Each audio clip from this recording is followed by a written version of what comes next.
Thanks. Most people would consider peer pressure to be a bad thing. In fact, well, it is, but for me in this case, it was a good thing. Today I will be telling you about how I did something that would change my outlook on life and still manage to get me in trouble. I'll also briefly talk about a notebook that holds on to a lot of memories. In the past, at my first year of staff training is where it started. I was learning about how to work with kids and also how to try new things, since I wasn't the most outgoing person. When I first got to Ox Lake, you could easily tell that I was the quietest person there. I knew absolutely nobody when everybody else knew each other. As the week went on, I actually got the chance to get to know everyone else. And at the end of the week, none of us wanted to separate because of how close we had become, which brings me to the notebook. I was supposed to be using it to write down things for training, but I ended up using it as a journal to write down all the fun things that had happened instead. I don't think without it I'd remember things like when my friend Caroline and I were running back to our cabin in a thunderstorm and she ended up slipping in a pile of mud and fell down a hill. And that's just one of the many funny things that had happened that got me to come out of my shell.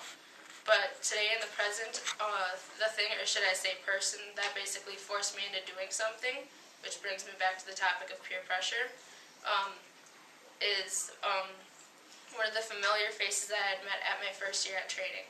My friend Dustin was definitely an influential person, but thanks to him telling our camp instructor that I am terrified of heights because I didn't do the high ropes course my first year there, they pressured me into doing it, otherwise we couldn't leave until I got over it.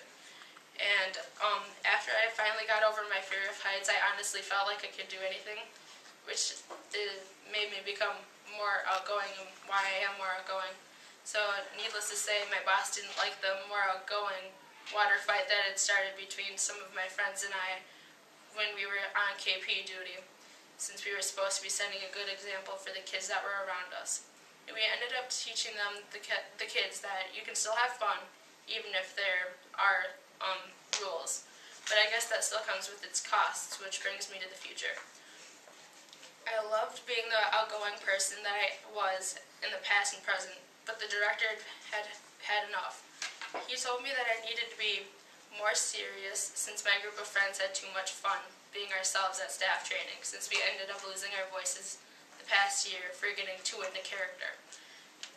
He had also said that if any of us actually wanted the job, we had to have some sort of direction and not be too goofy. To conclude, looking back on the past, present, and future, none of this probably made sense to any of you guys. But to me, it made me realize that there are times when people change that can either help them or hurt them, in my case, both. Whether it's trying to make someone feel at home or just being completely serious.